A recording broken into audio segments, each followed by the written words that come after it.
একদিনের বিরতি শেষে যুক্তরাষ্ট্র এবং সাউথ আফ্রিকার ম্যাচ দিয়ে শুরু হচ্ছে সুপার 8 পর্ব। এখানে 8টা দল ইতিমধ্যে কোয়ালিফাই করে নিয়েছে, যে আপনারা সবাই জানেন যে কোন 8টা দল কোয়ালিফাই করে নিয়েছে, যেখানে দুটো গ্রুপে বিভক্ত তারা খেলবে। এবং গ্রুপ 1-এ আছে বাংলাদেশ, অস্ট্রেলিয়া, ভারত এবং আফগানিস্তান। গ্রুপ 2-এ আছে south Africa, West Indies, England এবং যুক্তরাষ্ট্র। এই 8টা দল খেলবে সুপার 8-এ। যে গ্রুপে যারা আছে সেই গ্রুপের বাকি দলগুলোর সঙ্গে তাদের একটা ম্যাচ খেলতে হবে, মানে প্রত্যেকটা দলেরই 3টা করে ম্যাচ খেলার সুযোগ থাকছে। এখন ব্যাপারটা হচ্ছে যে যেহেতু সুপার 8 পর্ব শুরু হচ্ছে, গ্রুপ পর্ব শেষ, গ্রুপ পর্ব শেষে অনেকেই ভালো করেছেন, কেউ ভালো করেননি, কেউ প্রত্যাশা মেটাতে পেরেছেন, অনেকে আবার হয়তো প্রত্যাশা মেটাতে পারেননি। সুপার 8 পর্ব শুরুর আগে আমরা একটা ভিডিও বানাতে চাই, সেটা হচ্ছে যে এই যে সুপার 8 পর্ব 8টা দল থেকে আমরা 8জন ক্রিকেটারকে বেছে নিব যারা কিনা এই সুপার 8 পর্বের নজর কাটতে পারে, এবং সেই সঙ্গে হচ্ছে তারা আসলে ভাইটাল রোল প্লে করতে, তাদের উপর অনেক কিছু নির্ভর করতে পারে, তাদের জয় পরাজয় কিংবা দল কেমন পারফর্ম করে সেটা হয়তো নির্ভর করতে পারে। আমরা একেবারে বাংলাদেশ থেকে শুরু করতে চাই। বাংলাদেশে এই টুর্নামেন্টে আপনি এখন পর্যন্ত বোলাররাই বেশি রাজত্ব করেছে। তানজিম সাকিবের কথা বলতে পারেন, রিশাদ হোসেনের কথা বলতে পারেন, কিংবা মুস্তাফিজুর রহমানের কথা বলতে পারেন। ব্যাটিংয়ে যদি আপনি চিন্তা করেন, এখন মতো বলার মতো পারফরমেন্স ব্যাটিংয়ে শুধুমাত্র সাকিব আল হাসানের একটা ইনিংস এবং তাওহিদ হৃদয়, মাহমুদুল্লাহ রিয়াদের কথা হয়তো বলতে পারেন। কিন্তু এখন পর্যন্ত যেহেতু ব্যাটসম্যানদের বিশ্বকাপে এখন পর্যন্ত না, কারণ বেশিরভাগ উইকেটগুলো খুবই ট্রিকি উইকেট ছিল, ব্যাটসম্যানদের জন্য রান করা কঠিন ছিল, আসলে ব্যাটসম্যানদের দোষ দিয়েও আসলে খুব বেশি লাভ নেই। সেই ক্ষেত্রে যেহেতু পরের 3টা ম্যাচ বাংলাদেশে খেলতে হবে অস্ট্রেলিয়া, ভারত এবং আফগানিস্তানের সাথে, সেই ম্যাচে বাংলাদেশের কাদের উপর নজর রাখতে পারেন বা কে আসলে এক্স ফ্যাক্টর হতে পারে, সেখানে আপনি তানজিম সাকিবের কথা বলতে পারেন, নামটা বলতে পারেন, রিশাদ হোসেনের কথা বলতে পারেন। কিন্তু আমার কাছে যেটা পার্সোনালি মনে হয় যে বাংলাদেশের জন্য এক্স ফ্যাক্টর হতে পারেন মুস্তাফিজুর রহমান। কারণ হচ্ছে যখন আপনি অস্ট্রেলিয়া এবং ভারতের মতো দলের বিপক্ষে খেলবেন, এই ধরনের বড় দলগুলোর বিপক্ষে খেলবেন, তখন আপনার দলের সেরা ক্রিকেটার বা সেরা বোলারের পারফরমেন্সটা অনেক বেশি গুরুত্বপূর্ণ হয়ে উঠতে পারে। কারণ যদি উইকেট ভালো হয়, ব্যাটসম্যানরা তো অবশ্যই রান করবে, সেই ক্ষেত্রে বোলারদের যে বড় কাজটা হবে সেটা হচ্ছে মুস্তাফিজুর রহমানকেই সামাল দিতে হবে, ডেথ ওভারটা সামাল দিতে হবে, মাঝের কাজটা করতে হবে, তাহলে হয়তো প্রতিপক্ষকে কম রানে আটকে দেওয়া যেতে পারে। এখন পর্যন্ত মুস্তাফিজের পারফরমেন্স কিন্তু বাংলাদেশকে আশা দেখাচ্ছে। 4টা ম্যাচ খেলেছেন, 7টা উইকেট নিয়েছেন, যেখানে তার ইকোনমি হচ্ছে 3.37, মানে এটা একেবারে অবিশ্বাস্য ব্যাপার। খুব সম্ভবত সেরা 10-এ যারা আছেন সর্বোচ্চ উইকেট শিকারের তালিকায়, সেখানে খুব সম্ভবত তার চেয়ে ভালো ইকোনমিতে বোলিং কেউ করতে পারেননি। তার লাস্ট ম্যাচটা আপনারা যদি দেখেন, নেপালের বিপক্ষে তিনি 4 ওভার বোলিং করেছেন, 7টা রান দিয়েছেন, মাত্র 3টা উইকেট নিয়েছেন, কিন্তু সেখানে তিনি 20টা ডট বল করেছেন। তার এবার আমরা যে মুস্তাফিজকে চিনতাম 15-16 সালে, সেই সময়কে ভারত, পাকিস্তান এবং সাউথ আফ্রিকার বিপক্ষে যে ধরনের বোলিংগুলো তিনি করতেন, সেইটা মনে হয় যে নতুন করে আবার ফিরে এসেছে, যেখানে তিনি তার স্লোয়ার, কাটার, একেবারে গতির বৈচিত্র্য, এগুলো দিয়ে আসলে প্রতিপক্ষের ব্যাটসম্যানকে তিনি বোকা বানাচ্ছেন। এইটা যদি তিনি ধারাবাহিকভাবে রাখতে পারেন, সেক্ষেত্রে ভারত এবং অস্ট্রেলিয়া যে ম্যাচ দুটো হবে, সেই দুটো ম্যাচে তিনি বড় ভূমিকা পালন করতে পারেন। তার ডেথ ওভারের এবার রেকর্ডটা কিন্তু খুব ভালো। এখন পর্যন্ত তিনি ডেথ ওভারে 6 বার বল করেছেন, সেখানে তিনি মাত্র 10 রান দিয়েছেন। গতকাল তো তিনি একটা মেইডেন ওভার নিয়েছেন, সেখানে মেইডেন এবং উইকেট সহ 19তম ওভার যে বলটা করেছেন তিনি হয়তো বড় ভূমিকা রাখবেন, আরও অনেকের উপর নজর থাকবে, কিন্তু আমি আসলে মুস্তাফিজুর রহমানকে এগিয়ে রাখবো। বাংলাদেশ যদি সেমিফাইনালে যায় কিংবা সুপার 8 যদি ভালো করে, সেখানে অনেক বড় ভূমিকা থাকবে মুস্তাফিজের। আমরা তারপর হচ্ছে ভারত নিয়ে কথা বলতে পারি। ভারতের অনেক পারফর্মার, আপনি ভারতে কাকে রেখে কার কথা বলবেন সেটা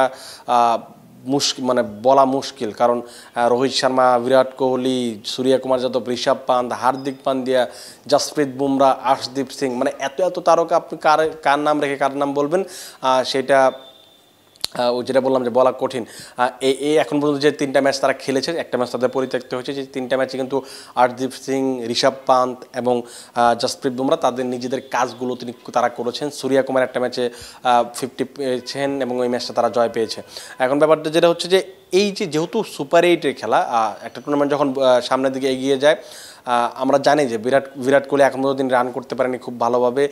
3টা ম্যাচে তিনি ব্যাটিং করার সুযোগ পেয়েছেন, সেই 3টা ম্যাচে মাত্র তিনি 5 রান করেছেন, এবং এই যে 5 রান করেছেন তাকে নিয়ে অনেক বেশি কথা হতে পারে, সমালোচনা হতে পারে, কিন্তু আমার কাছে যেটা পার্সোনালি মনে হয় সেটা হচ্ছে যে সুপার 8-এ যখন তারা খেলতে নামবে, তখন যদি উইকেটটা বেটার হয়, বিরাট কোহলি আসলে তাদের সবচেয়ে বড় অস্ত্র হবে। বুমরা তো অবশ্যই থাকবে, বুমরাদের অবশ্যই কাজটা থাকবে, কিন্তু যখন আসলে একটা প্রেশার ম্যাচ হয় তখন আসলে বুমরা বিরাট কোহলি স্টেপ আপ করেন এবং রান করেন, ম্যাচ জেতান ভারতকে।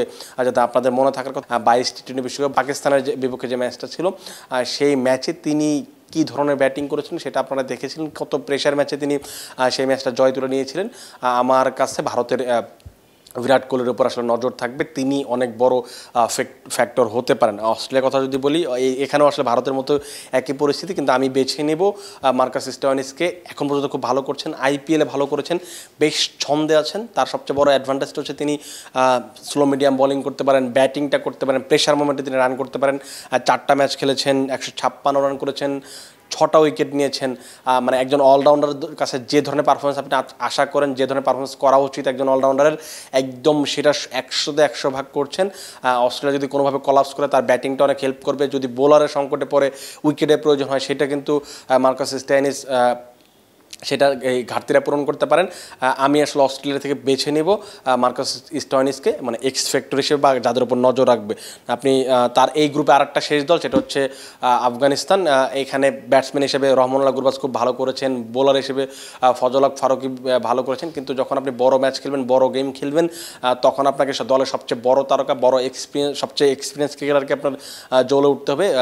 রশিদ খান হয়তো এখন পর্যন্ত তিনি খুব ভালো বোলিং করতে পারেনি। খুব ভালো বলতে বোঝাচ্ছি যে রশিদ খান আসলে যে নামে যেভাবে পরিচিত সেভাবে হয়তো করতে পারেন, কিন্তু তারপর তার উপর নজর থাকবে। 4টা ম্যাচ খেলে 6টা উইকেট নিয়েছেন, তিনি ব্যাটিংটা করতে পারেন, মানে দিনকে দিন অলরাউন্ডার হয়ে উঠছেন।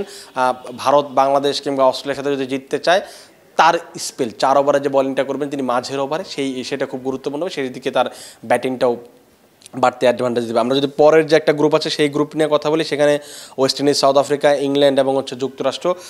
ওয়েস্ট ইন্ডিজ স্বাগতিক দেশ, তাদের আসলে টি20 ক্রিকেটের কথা বললে তাদের আপনি কাকে রেখে কাকে বলবেন না, যে মানে এই দলগুলোর সুবিধা হচ্ছে যে এত তারকা, এত ক্রিকেটার, আপনি সবাই পারফর্মার, মানে এক একদিন এক একজন ম্যাচ জিতিয়ে দিবে। কিন্তু আপনি এই দলে আন্দ্রে রাসেলের মতো ক্রিকেটার আছে, নিকোলাস পুরানের মতো ক্রিকেটার আছে, রবম্যান পাওয়ালের মতো পাওয়ার হিটার বা তারকা ক্রিকেটার আছে। আমি এখানে রাসেলকে বেছে নেওয়া যেতে পারতো, কিন্তু রাসেল যদি আসলে ব্যাটিং বোলিংয়ের খুব বেশি সুযোগ পাচ্ছেন না, এই জন্য আসলে রাসেলকে আমি রাখছি না। যদি 3 নম্বরে ব্যাটিং করছেন নিকোলাস পুরান, তাকেই রাখবো। আজকে যে ম্যাচটা খেলেছেন আফগানিস্তানের বিপক্ষে, সেটা একেবারে অবিশ্বাস্য একটা ইনিংস ছিল। 98 রান ইনিংস, 53 বলে একটা 98 রানের ইনিংস। তিনি যদি এই ধরনের ব্যাটিং করেন, তিনি যদি ভালো করেন, ওয়েস্ট ইন্ডিজ প্রত্যেকটা ম্যাচে 200 ইনিংস জুটি মানে পুঁজি করতে পারবে এবং অনায়াসে ম্যাচগুলো জিতে নিতে পারবে। এবং তার উপরে আসলে ব্যাটিংটা বা পুরো টিমের পারফরমেন্সটা নির্ভর করবে। তিনি এখন পর্যন্ত 4টা ম্যাচ খেলেছেন, যেখানে তিনি 164 রান করেছেন। একটা ম্যাচে তার 98 রান একটা ইনিংস আছে। তার ব্যাটিং বা 3 নম্বরে তিনি কেমন করেন সেটাই নির্ভর করবে ওয়েস্ট ইন্ডিজ কত দূর যাবে, কত ভালো ক্রিকেট খেলবে।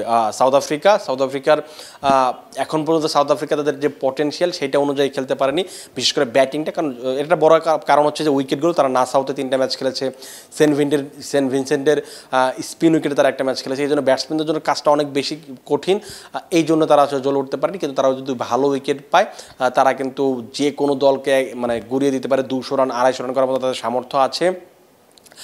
তবে তাদের পারফরমেন্স কেমন করবে, তারা আসলে দল হিসেবে কেমন করবে, তারা বোলিং টিম ইউনিটটা যেহেতু ভালো করছে, এখানে কাগিসো রাবাদা আছে, বার্টম্যান আছে, কেশব মহারাজ আছে, শামসি আছে, কিন্তু নরকের ওপর বিশেষ করে নজর থাকবে। নরকে লাস্ট অনেক দিন ভালো করতে পারেননি, আইপিএলে ভালো করতে পারেননি।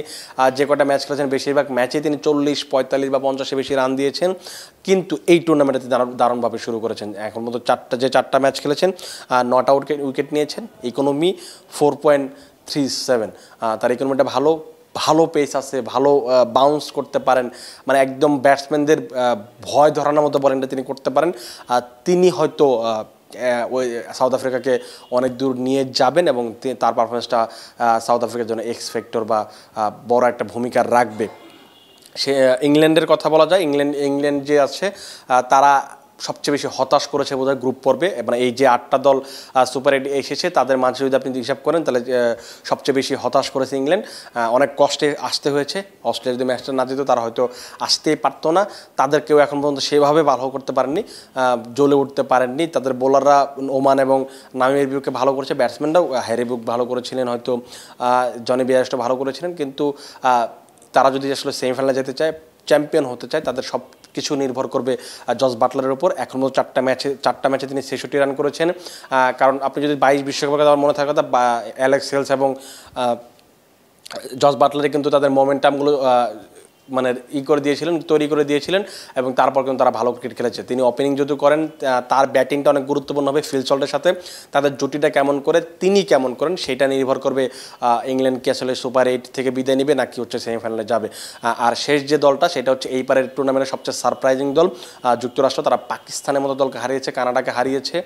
শেষ পর্যন্ত তারা ইয়ের বিপক্ষে একটা পয়েন্ট পেয়েছিল বৃষ্টি বিঘ্নিত ম্যাচে, সেই 5টা পয়েন্ট নিয়ে তারা সুপার 8 এসেছে। ভারতের সাথে তাদের সেই গ্রুপ থেকে সুপার 8 এসেছিল। যুক্তরাষ্ট্র তারা স্বাগতিক দেশ ছিল, মানে তাদের এখন যেহেতু তাদের আসলে ওয়েস্ট ইন্ডিজের দিকে খেলতে হবে, কিন্তু তিনি এখন পর্যন্ত মানে অ্যারন জোন্স তাদের দলের 3 ম্যাচে 141 রান করেছেন। তিনি হয়তো অনেক বড় ভূমিকা রাখতে পারেন। নেত্রা ভেলকারের দিকেও আপনি নজর রাখতে পারেন, তিনি যে বোলিংটা করছেন সেইটা অ্যাডভান্টেজ দিচ্ছে। হয়তো ওয়েস্ট ইন্ডিজের উইকেটে আপনি হয়তো ভালো বোলিং করবেন, কিন্তু ব্যাটসম্যান হিসেবে তিনি কেমন করেন সেটা অনেক কিছু নির্ভর করেন। কারণ তারা যদি রান তুলতে পারে সেক্ষেত্রে কিন্তু ম্যাচ তারা ডিফেন্ড করতে পারে। কারণ পাকিস্তানের বিপক্ষে আপনি দেখতে পারেন যে 150 রানের মতো করেছিল তারা, সেই ম্যাচটা তারা ডিফেন্ড করেছিল। আবার ব্যাটিংয়ে কিন্তু কানাডার বিপক্ষে তারা 190+ চেস করেছিল। তো আমার মনে হয় যে অ্যারন জোন্স কেমন ব্যাটিং করেন সেইটা অনেক কিছু নির্ভর করবে যে যুক্তরাষ্ট্র কত দূর যাবে, মানে কীভাবে কী করবে, কী ধরনের পারফরমেন্স করবে। এই 8 জন আমার পছন্দের তালিকায় বা আমার নজরে থাকবে, বা এরা বড় এক্সপেক্ট হতে পারে, বড় ভূমিকা রাখতে পারে। এদের কারণে আসলে তাদের দলগুলো ভালো করতে পারে। আমি 8 জনকে বেছে নিলাম, আপনিও কিন্তু 8 জনকে বেছে নিতে পারেন। আপনি কোন 8 জনকে বেছে নিচ্ছেন সেটা কমেন্ট বক্সে জানাতে পারেন। আপনি জানাতে পারেন যে আপনার কারা আসলে বড় এক্সপেক্টর হবে। আপাতত ভালো থাকুন, সুস্থ থাকুন এবং ক্রিকফুঞ্জির সাথে থাকুন।